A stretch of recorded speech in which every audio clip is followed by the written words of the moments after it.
As a former Republican insider, do not trust Ashley St. Clair or any other MAGA influencer trying to cross over. In regards to Ashley, I've refrained from commenting because I wanted to sit back and listen for a little while and see what she had to say. And there are some major red flags. For those not familiar with my story, I worked for 2 conservative members of Congress, and then about 10 years after that, worked for a Democratic member of Congress. But the most important part was in the middle, that decade.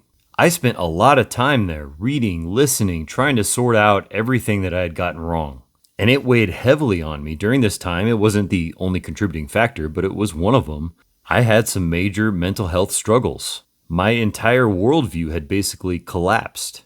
I bring this up because I didn't just start making videos right when I left the party. From what I can tell, Ashley St. Clair was one thing at the end of 2025 and a completely different thing at the beginning of 2026. And that just so happened to be when Elon and the rest of MAGA cut her off. I was also a Republican, but more of an old school Reagan Republican working behind the scenes. Ashley spent years torturing trans people and putting a target on their backs. She only started to sympathize when AI deepfakes came out of her and she felt that same humiliation. She's never told us anything specific except something about some space lasers. A random text message. Great, thanks. How about instead of getting on here and taking up the space of others that people really do need to hear, you take some time to do some self-reflection because you are a distraction. If creator is your job, fine, I get that, obviously, but show us the work that you're doing to remedy what you've done.